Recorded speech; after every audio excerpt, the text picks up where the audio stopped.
Hello मेरे school के नटखट बच्चों, कैसे हैं आप लोग। वेलकम है आपका मेरे चैनल में जिसका नाम है साइंस वाली हिमानी मैम। तो मैं हूँ साइंस वाली टीचर और क्लास 9th के chapter force and laws of motion को कंटिन्यू करते हुए आज हम लोग थोड़ा सा डिस्कस करेंगे कि हमने पहले चैप्टर मतलब स्टार्टिंग में हमने क्या कर लिया। स्टार्टिंग के 2 लेक्चर्स हमारे कंप्लीट हो चुके हैं। This is lecture number 3rd।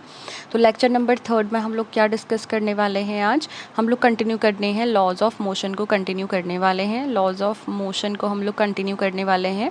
हमने डिस्कस कर लिया था पहला लॉ। आज हम लोग डिस्कस करेंगे उससे रिलेटेड कुछ एक्टिविटीज़ एंड उसके बाद हम लोग आगे second law and third law के बारे में पढ़ेंगे। और उसके मतलब उससे पहले हम लोग इनर्शिया को भी थोड़ा सा अच्छे से और डिस्कस करने वाले हैं। स्टार्टिंग वाले चैप्टर पे हमने बहुत सारी चीज़ें डिस्कस कर ली थी, like balanced and unbalanced forces हमने पढ़ लिए थे कि what are balanced forces and what are unbalanced forces है ना। बैलेंस फोर्सेज और अनबैलेंस्ड फोर्सेज दोनों ही हमने डिस्कस कर ली हुई थी। फिर उसके बाद हम डायरेक्टली आ चुके थे हमारे लॉज ऑफ मोशन की तरफ। ये कुछ एक्टिविटीज़ थी, balance forces and unbalance forces हम कर चुके हैं, है ना। ये वाला टॉपिक भी हम कर चुके थे। एंड जो बच्चे मेरे साथ पहले से पढ़ रहे हैं उनको थोड़ा सा अच्छा लगने वाला है। And first law of motion हम कर चुके थे। बहुत सारी चीज़ें हमने डिस्कस की हुई थी, किस तरह से ये जो हाइट है ये अचीव होती है, कैसे जो भी थ्योरीज थी वो फेल हुई या उसके आगे क्या चीज़ नहीं आई थी। तो लॉज ऑफ मोशन बेसिकली हमें किसने दिए थे, हमें दिए थे न्यूटन्स ने। और गैलीलियो गैलीलियाई के बारे में भी यहाँ पर बताया हुआ है क्योंकि इनका भी काफ़ी ज़्यादा रोल था, क्योंकि इन्हीं की बातों को आगे बढ़ाया था न्यूटन ने। तो गैलीलियो गैलीलियाई वॉज बॉर्न ऑन 15 फरवरी 1564 में ये पैदा हुए थे, 15 फरवरी को। कहाँ पर हुए थे, पीसा, जो कि इटली में है। Galileo right from his childhood, बचपन से ही उनका मैथमेटिक्स और नेचुरल फिलोसॉफी में बहुत ज़्यादा इंटरेस्ट था। लेकिन उनके जो पापा थे विंसेंजो गैलीलियाई, वो चाहते थे कि वो मेडिकल डॉक्टर बने। अकॉर्डिंग टू गैलीलियाई, मतलब अकॉर्डिंगली, उसी के अकॉर्डिंग, मतलब उनके पापा के अकॉर्डिंग उनको क्या हुआ, मेडिकल डिग्री मिली यूनिवर्सिटी ऑफ पीसा से 1581 में, जो कि उसने कभी भी कंप्लीट नहीं की बिकॉज उनका जो रियल इंटरेस्ट था वो मैथमेटिक्स में था। फिर 1586 में उन्होंने अपनी एक पहली साइंटिफिक बुक लिखी जिसका नाम था द लिटिल बैलेंस, जिसको इनकी भाषा में कहा गया ला बैलेंसिटा। The little balance is La Balancita, in which he described Archimedes' method of finding the relative densities और specific gravities। उन्होंने बहुत सारी चीज़ें यहाँ पर बताई, है ना। फिर उसके बाद सब्सटेंसेस की बेसिकली उन्होंने यहाँ पर थ्योरीज दी थी। और बैलेंस के बारे में, यूजिंग अ बैलेंस, बैलेंस मतलब तराजू की हेल्प से, मतलब। और 1589 में उनकी जो सीरीज़ थी दे मोटू, उन्होंने उसमें क्या लिखा था, he presented its theories about falling objects, जो ऑब्जेक्ट्स फॉल होते हैं नीचे, ठीक है, under the influence of gravity, इनके बारे में उन्होंने बताया था, ठीक है। Objects using an incline to slow down the rate of descent, तो उन्होंने फॉलिंग ऑब्जेक्ट्स का बताया था इंक्लाइन प्लेन में जो कि किसी एंगल पर इंक्लाइंड होते हैं। ऐसे प्लेन, जैसे ये हमारा कोई प्लेन है तो ये एंगल पर इंक्लाइंड है, ये कोई एंगल है हमारे पास, ठीक है। 1592 में उन्हें एज अ प्रोफेसर अपॉइंट किया गया मैथमेटिक्स का। कहाँ पर, university of Padua in Republic of Venice, ठीक है, वेनाइस के रिपब्लिक में, वहाँ पर उनको ये दिया गया दर्जा प्रोफेसर का। यहाँ पर उन्होंने अपनी ऑब्जर्वेशन को कंटिन्यू किया। थ्योरी ऑफ मोशन के बारे में उन्होंने यहाँ पर डिस्कस किया था। उनकी स्टडी थी इंक्लाइन प्लेन की, जो अभी इससे पहले हमने पहली वीडियो में डिस्कस किया भी हुआ है। एंड द पेंडुलम के बारे में भी उन्होंने पढ़ा था। Formulated the correct law for uniformly accelerated objects that the distance of object moves is proportional to the square of time taken, तो ये भी उन्होंने दिया हुआ था फॉर्मूला। गैलीलियो एक रिमार्केबल क्राफ्ट्समैन रहे हैं। उन्होंने डेवलप किया सीरीज ऑफ टेलीस्कोप। क्राफ्टमैन का मतलब उन्होंने चीज़ें भी बनाई थी। टेलीस्कोप के बारे में भी उन्होंने मतलब डेवलप किया टेलीस्कोप को, क्योंकि टेलीस्कोप पहले ही डेवलप हो चुका था, उसको और डेवलप किया। ऑप्टिकल परफॉर्मेंसेज उसके बारे में यहाँ पर दी गई थी। Was much better than the other telescopes available during those days, उस टाइम पे जो भी टेलीस्कोप्स अवेलेबल थे उनसे मच बेटर उन्होंने फीचर्स दिए थे नए वाले टेलीस्कोप में जो उन्होंने डिस्कवर किया था, डेवलप किया था। Around 1640 he design the first pendulum clock, उन्होंने पहली पेंडुलम क्लॉक डिस्कवर की थी। पेंडुलम क्लॉक आपके घरों पर होती भी है ना, ठीक है। पेंडुलम क्लॉक्स आपके घरों पर भी होती हैं। तो जब कभी भी होता है तब यहाँ पर ये जो पेंडुलम होता है ये इस तरह से, आपको पता है, घड़ी का टू एंड फ्रो मोशन करता है। उनकी जो बुक थी स्टेरे मैसेंजर, वो कैसी बुक थी, एस्ट्रोनॉमिकल डिस्कवरीज थी जिसमें। तो गैलीलियो ने ये बताया था कि माउंटेन्स ऑन द मून, उन्होंने मून पर माउंटेन्स देखे टेलीस्कोप से। Milky way made up of tiny stars, जो मिल्की वे गैलेक्सी है, ठीक है, वो टाइनी स्टार से मिलकर बनी है। And 4 small bodies during orbiting Jupiter's, Jupiter's के चारों तरफ घूमने वाली स्मॉल बॉडीज से भी मिलकर बनी हुई है मिल्की वे। उनकी जो बुक थी discourse of a floating bodies, ठीक है, discourse of a floating bodies के बारे में भी उन्होंने बताया था। And letters on the sunspots के बारे में बताया था। बेसिकली सन स्पॉट्स क्या होते हैं इसके बारे में आप भी रिसर्च करोगे। सन स्पॉट्स बेसिकली होते हैं, जैसे ये सन है, सन बहुत ज़्यादा हॉट होता है, लेकिन यहाँ पर कुछ कोल्ड रीजन भी होते हैं, कंपैरेटिवली हॉट रीजन्स, तो वो ना ब्लैक ब्लैक कलर के दिखाई देते हैं, उन्हीं को बोला जाता है सन स्पॉट्स, ठीक है। He disclosed his observations of sunspots के बारे में भी उन्होंने बताया, using his own telescope and through his observations. खुद के टेलीस्कोप और ऑब्जर्वेशन से उन्होंने क्या किया, सैटर्न एंड वीनस, ठीक है, observations on Saturn and Venus भी दी। Galileo argue that all the planets must orbit the sun and not the earth. उन्होंने बोला कि जितने भी हमारे क्या थे, ये आपका सन है और जितने भी प्लैनेट्स हैं वो सन के अराउंड घूमते हैं, ना कि अर्थ के अराउंड, ठीक है। Contrary to what was believed at that time, जो भी उस टाइम पे माना जाता था, उस टाइम पे ये माना जाता था कि सारे प्लैनेट्स अर्थ के चारों ओर रिवॉल्व करते हैं, बट उनके अकॉर्डिंग, गैलीलियो के अकॉर्डिंग सारे प्लैनेट सन के अराउंड रिवॉल्व करते हैं। तो ये कुछ डिस्कवरीज थी गैलीलियो के बारे में, और ये बहुत ही अच्छी डिस्कवरीज थी। आगे चल के अगर आप फिज़िक्स या साइंस को एज अ सब्जेक्ट आप लोगे, है ना, साइंस या मैथमेटिक्स जो भी, देखो इनका इंटरेस्ट जो था वो मैथमेटिक्स के फील्ड में था, बट फिर भी इन्होंने फिज़िक्स के फील्ड में भी मैथमेटिक्स का यूज़ करके बहुत ज़्यादा डिस्कवरीज दी है, ठीक है। तो इसी तरह से साइंटिस्ट लोग जो होते हैं वो बहुत मेहनत करते हैं, मेहनत करने के बाद कुछ वो सीख पाते हैं अपनी लाइफ में, और वो चीज़ वो इम्प्लीमेंट करते हैं और हमें बताते हैं रिसर्च, अपने सालों की मेहनत रिसर्च से। जैसे कि अभी भी हमारे पास चंद्रयान जो है, हमारा स्पेस सैटेलाइट गया हुआ है चंद्रमा पर, चंद्रमा के साउथ पोल पर गया हुआ है, वो भी रिसर्च के ही फील्ड में। गैलीलियो की तरह ही बहुत सारे ऐसे साइंटिस्ट हैं जो हमारे बड़ी बड़ी इंस्टीट्यूशंस हो गए, बड़े बड़े स्पेस सेंटर्स में जॉब करते हैं, काम करते हैं, वहाँ पर रिसर्च करते हैं, ठीक है। तो बहुत सारे ऐसे साइंटिस्ट हैं हमारे, तो कुछ साइंटिस्ट के बारे में आप भी इसी तरह से पढ़ोगे, ऑलराइट। तो ये था कुछ हमारा इसके बारे में। नाउ हम आ जाते हैं वापस, लास्ट हमने पढ़ा था हमारे चैप्टर्स में यहाँ तक कि हमारी जो बॉडी होती है, इनर्शिया के बारे में हमने पढ़ा था कि the body will remain at rest unless उसके ऊपर कोई भी एक अनबैलेंस फोर्स अप्लाई किया जाएगा। तो ये एक्टिविटीज़ हम देखने वाले हैं। पहली एक्टिविटी है 8.1। सबसे पहले हमने क्या करना है, make a pile of similar carrom coins on a table as shown in figure 8.6। ऐसे इस तरह से आपने क्या करना है, सिमिलर कैरम, जो कैरम खेलते होंगे बच्चे उन्हें पता होगा कि इस तरह से क्या बनाया जाता है। पहले एक पाइल बनाई जाती है सेंटर पे, ठीक है। फिर क्या करना है, attempt a sharp horizontal hit. अब आपने क्या करना है, एक शार्प हॉरिजॉन्टल हिट करना है at the bottom of the pile using another carrom coin और द स्ट्राइकर की हेल्प से या कोई दूसरी कॉइन की हेल्प से आपने क्या करना है, हिट करना है। जब आप हिट करते हो, आपने नोटिस किया होगा, if the hit is strong, अगर हिट बहुत ज़्यादा स्ट्रॉन्ग इनफ होता है, जो बॉटम का कॉइन होता है वो मूव कर जाता है आसानी से, मतलब निकल जाता है। Once the lowest coin is remove, the inertia of other coins makes them fall vertically on the table.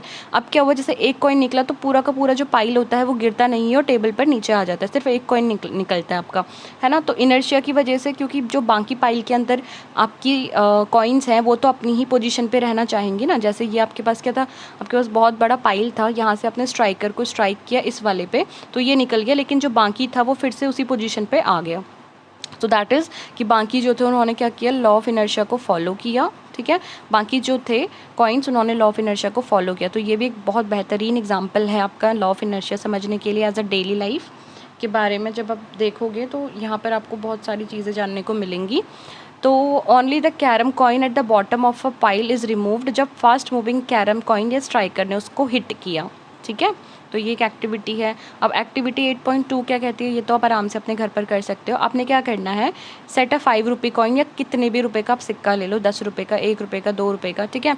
और उसको आपने क्या करना है, सेट करना है कहाँ पर, स्टिफ कार्ड में, covering an empty glass tumbler standing on a table as shown in figure 8.7। Tumbler मतलब होता है पानी पीने वाला, तो उसको हम लोग ग्लास ही कहते हैं naturally, steel glass, copper glass, but glass is basically tumbler बोला जाता है इसको, खाली कांच का ग्लास, मतलब कांच होता है, कांच का खाली टम्बलर आपने लेना है इस तरह से, जैसे आपको दिख रहा है फिगर में, ऐसे रखना है आपने। पहली सिचुएशन है, ठीक है, आपने ये वाला फॉलो करना है।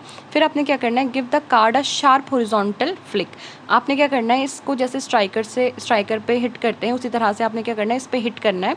हिट करने के बाद आप देखोगे कि ये जो आपका कार्डबोर्ड है ये इस तरह से चला जाएगा, और जो ये कॉइन है ये, हालांकि कॉइन को इसके साथ जाना चाहिए था क्योंकि ये दोनों एक दूसरे के कांटेक्ट में हैं, लेकिन ये कॉइन क्या होता है, सीधा ग्लास के अंदर चला जाता है, क्योंकि कॉइन अपनी जगह पर रहना चाहता है, कॉइन यहीं पर रहना चाहता है, बट यहाँ पर अब उसको रहने की अटकने के लिए कोई स्पेस नहीं है, तो वो ग्लास के नीचे चला जाता है। तो this is also the law of inertia जो कॉइन फॉलो कर रहा है। तो if we do it fast, इसको फास्टली करना है, ठीक है, then the card shoot away, card दूर चला जाता है, allowing the coin to fall vertically into the glass. तो कॉइन कहाँ चला जाता है, ग्लास टम्बलर में डायरेक्टली चला जाता है। क्यों? Because of inertia. इनर्शिया का मतलब कि जो कॉइन है वो अपनी प्लेस पर ही क्या रहना चाहता है। ये तो चला गया बट कॉइन ने अपनी ही प्लेस रखी, अब यहाँ पर कुछ था नहीं तो ये क्या चला जाएगा, ऐसे नीचे चला जाएगा due to gravity. The inertia of the coin tries to maintain its state of rest even when the card flows off. जबकि कार्ड चला गया तब भी ये कॉइन यहीं पर रहना चाहता था, पर ड्यू टू ग्रेविटी वो नीचे आ गया। So this is the activity 8.2, है ना। अब इसका यहाँ पर क्या है, फिगर 8.7, मतलब ये जो फिगर है ये क्या कह रही है कि when the glass is flicked with the finger then the coin placed over it falls on the tumbler. तो इसका मतलब क्या हुआ आपका कि वो लॉ ऑफ इनर्शिया को फॉलो कर रहा है। Alright, now activity we are going to talk about activity 8.3, place a water filled tumbler on a tray. अब आपने क्या करना है, वाटर फिल्ड टम्बलर को एक ट्रे में रखना है, hold the tray and turn around fast as you can. आपने ट्रे को होल्ड करना है और आपने टर्न होना है जितना फास्ट आप हो सकते हो। क्या आपने देखा पानी उसमें से गिरा या नहीं, तो ऐसा क्यों हुआ? तो observe the groove is provided in a saucer for placing a tea cup, ठीक है, it prevents the cup from topping over the case of sudden jerks, ठीक है। तो फिर जब आप क्या करते हो ना, जैसे आपके पास क्या है, एक टी कप है, ठीक है, observe that groove is provided in a saucer. अब ये क्या है आपके पास, इस तरह से प्लेट है, ग्रूव मतलब एक इस तरह से अटकाने के लिए होता है ना, कप को अटकाने के लिए थोड़ा सा यहाँ पर ऐसे करके ग्रूव बनाया जाता है, ठीक है। ऐसा क्यों होता है, ताकि वो क्या हो, अपनी जगह से क्या हो, हिले ना, ठीक है। नाउ अब क्या है हमारा यहाँ पर, इनर्शिया एंड मास के बारे में हम यहाँ पर डिस्कस करने वाले हैं। इनर्शिया एंड मास, इनर्शिया और मास क्या होता है, ठीक है। All the examples and activities given so far illustrate that there is a resistance offered by an object changes state of motion. जब स्टेट ऑफ मोशन चेंज नहीं हो रही तो इसका मतलब क्या है कि कोई ना कोई उस पर रेजिस्टेंस ऑफर हो रही है। रेजिस्टेंस मतलब रुकावट। If it is at rest it tends to remain at rest. अगर वो रेस्ट में है तो ऑब्जेक्ट रेस्ट में रहना चाहेगा, अगर वो मूव कर रहा है तो ऑब्जेक्ट क्या करेगा, मूव होता रहेगा। तो this property of an object is called its inertia. तो इसी प्रॉपर्टी को क्या बोला जाता है, इनर्शिया, ठीक है।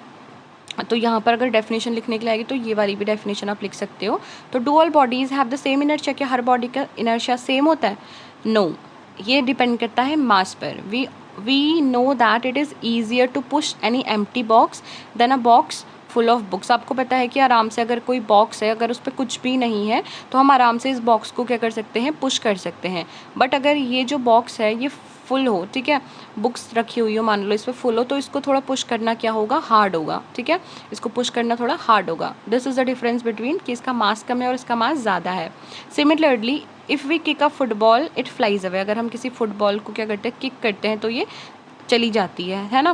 But if we kick a stone of same size, अगर उसी जैसे फुटबॉल है, अंदर से आपको पता है इसमें हवा होती है, बट पत्थर है वो पूरा का पूरा क्या होता है, इस तरह से मास होता है उसका बहुत ज़्यादा, ठीक है।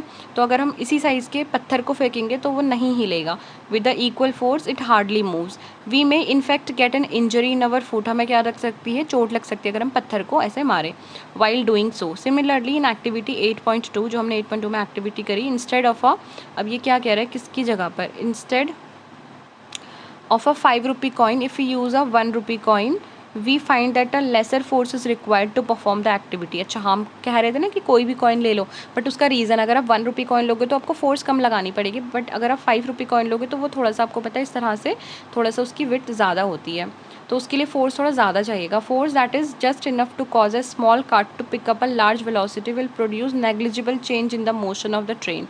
So this is because in comparison to the cart, the train has much lesser tendency to change its state of motion। तो ये सारा का सारा इन्होंने थोड़ा सा डिस्कस किया हुआ है, मास कैसे रिलेटेड है।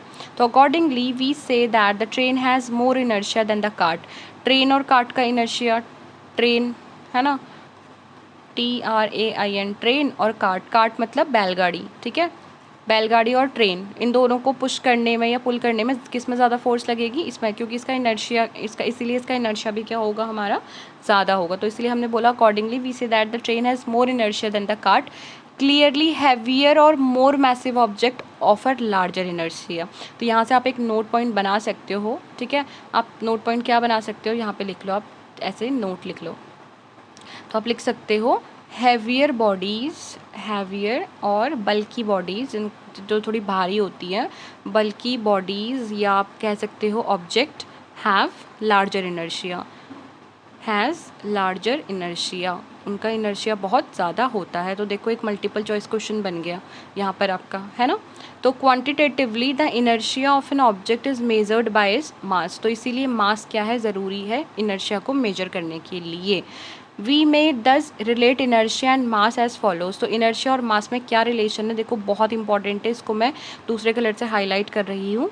Inertia is a natural tendency of a body, inertia एक क्या है, नेचुरल टेंडेंसी है किसी बॉडी की अपनी स्टेट को चेंज करने के लिए। तो आप लिख सकते हो कि inertia is a natural tendency of an object to resist a change in its state of motion और ऑफ रेस्ट, रेस्ट या अपनी मोशन की स्टेट को चेंज करने में जो रेजिस्टेंस ऑफर होती है वो एक नेचुरल टेंडेंसी है।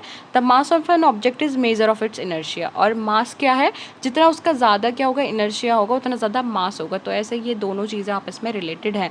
तो these are very important lines. एक तो ये जो मैंने आपको नोट लिखाया ये भी बहुत इंपॉर्टेंट है, ठीक है, और ये भी बहुत इंपॉर्टेंट है जो यहाँ पर मैंने मार्क किया हुआ है।